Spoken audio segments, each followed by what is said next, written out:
Diba? Kaya hindi natin alam kung saan tayo pupunta. Tama ba? Meron kayong kaisipan na gano'n?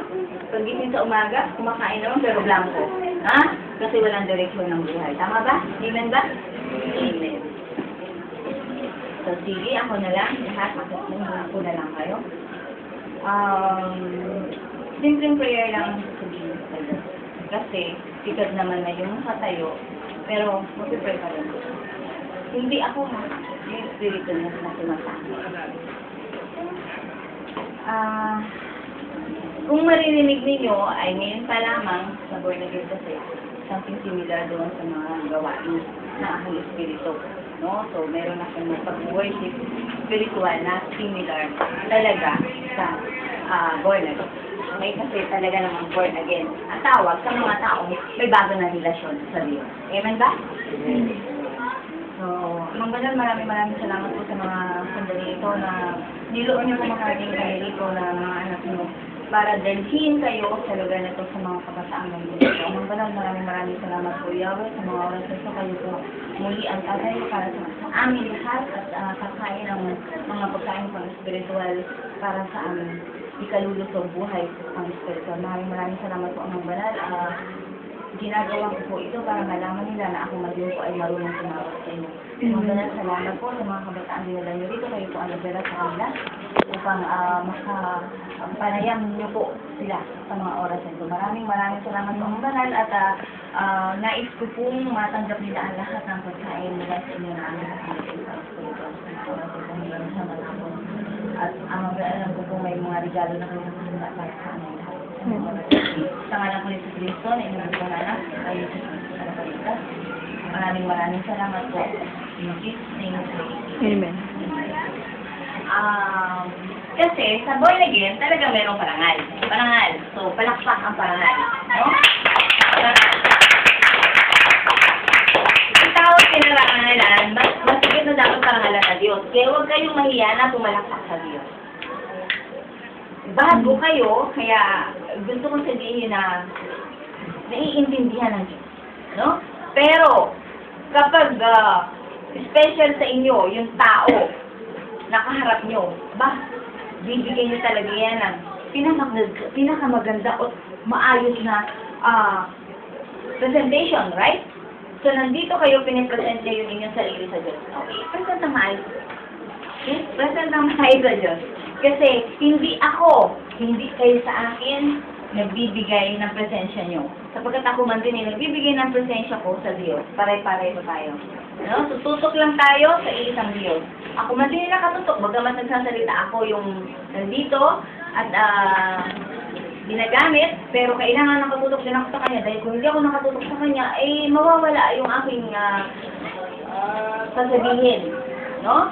Kasi ang daming distraction. But, yun nga ang maganda, kahit ang distraction dyan, basta nakafocus ka sa Diyos, tuloy. Okay? So, umpisa na tayo. Hindi muna ako magbabasa ng Word of God.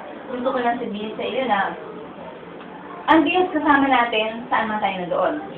But, kung gumagawa tayo ng bagay na hindi ayon sa kalooban ng Diyos, makasimulan siya. Pero yung protection ay kakaiba doon sa mga gumagawa ng ayon sa gusto ng Diyos. Dahil ang protection ng Diyos doon sa mga gumagawa at sumusunod sa ayon sa nais ng Diyos ay nandun sa taong Diyos. Mabilis ako sikapin ninyo na sabayan ako sa ginagawa sa sinasabi ko. Kasi napakahalaga ng bawat oras. Tama ba? So kayo nandito, nabigay kayo ng oras sa Diyos, huwag nyo nang sayangin. Ha?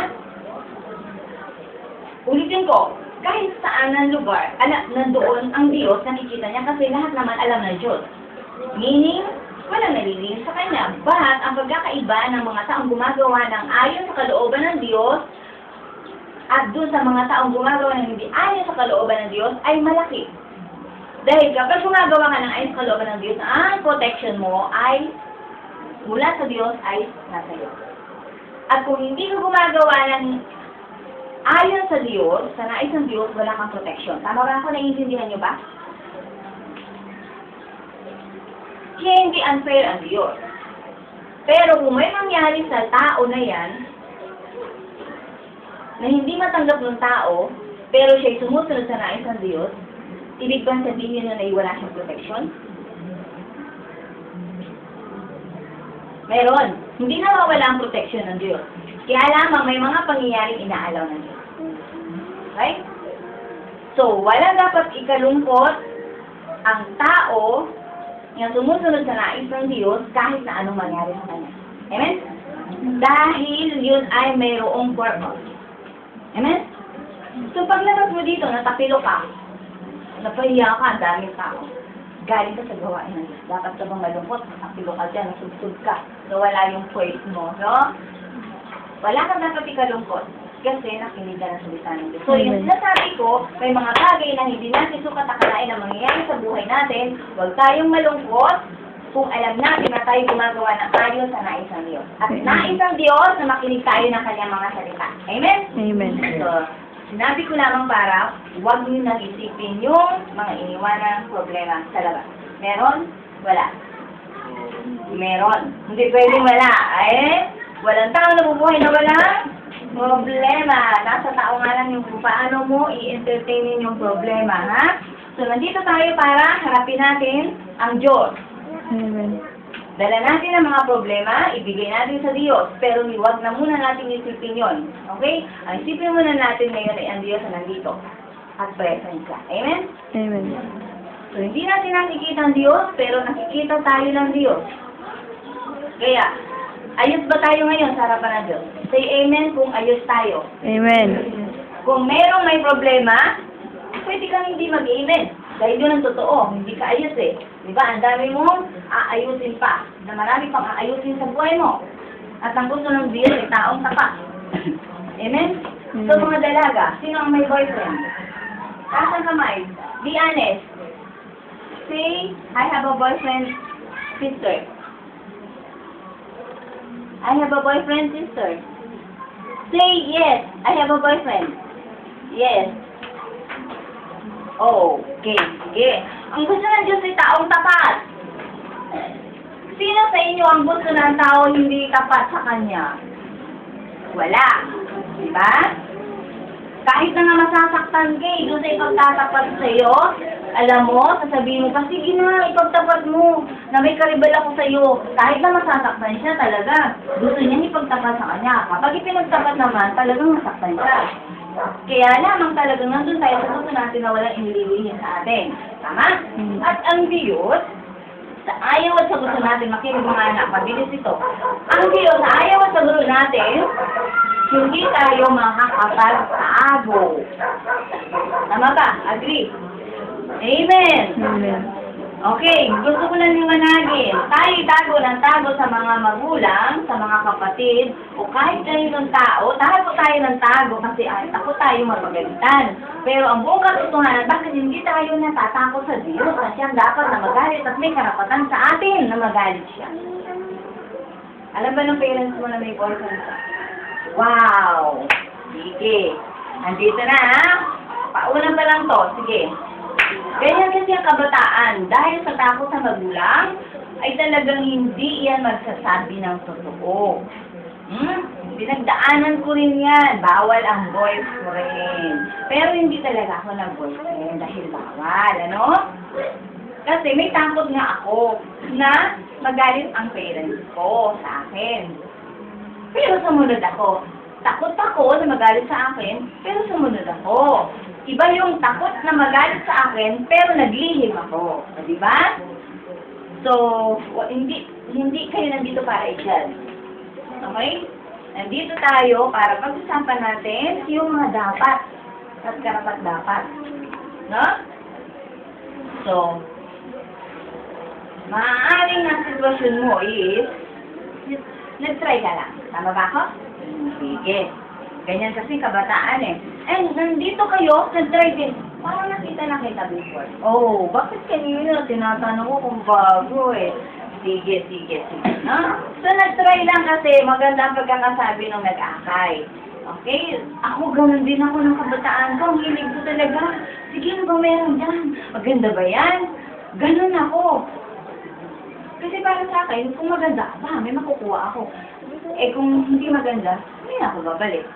Diba? Nung nag-try ako, doon sa isang gawain na yon, ako na namulit doon sa tao. Sabi ko, ano bang maganda? Ano bang meron dyan? Sabi sa akin, ano? Para simbahan. Eh, anong ginagawa? Dasal.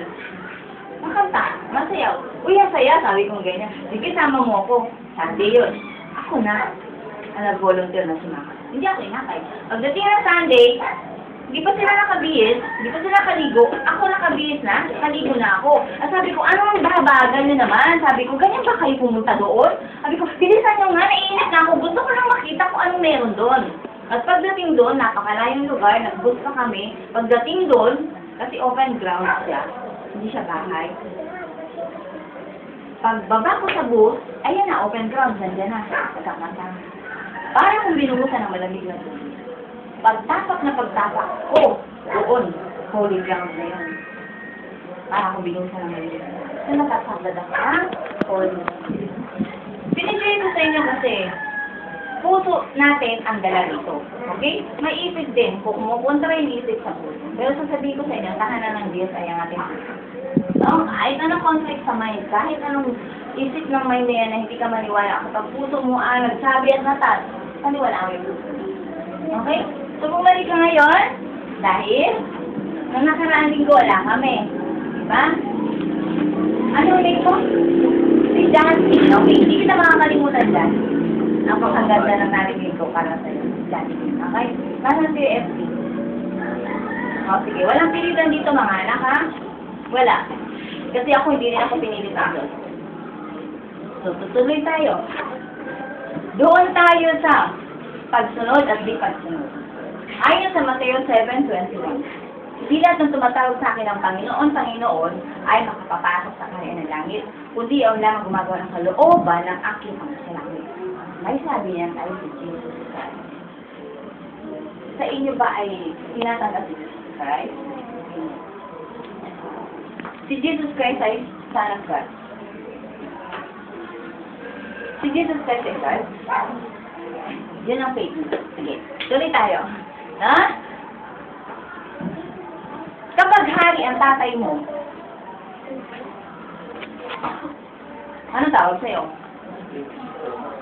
Ang tatay mo ay prinsipe, ano ka? Tatay prinsipe, hindi ba hari? Prinsipe. Parang ano? Prinsipe at hari. May royal blood. King, hari. Prinsipe, prince. Galing sa English. Ha? Ano ang kalalagyan mong pwesto kapag yung tatay mong hari ay nawala? Magiging ano ka? Is. Ha? Pwede ka bang pumalit na maging hari kung hindi ka anak ng hari?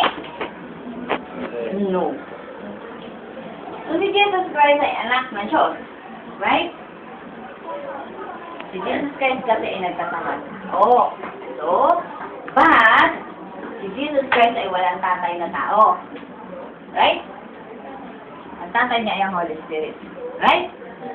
So, si Jesus Christ ay nagkatawang tao, pero ang tatay niya ay God. Right? So, si Jesus Christ ay God. Amen? Amen. Amen. Nagkatawang tao.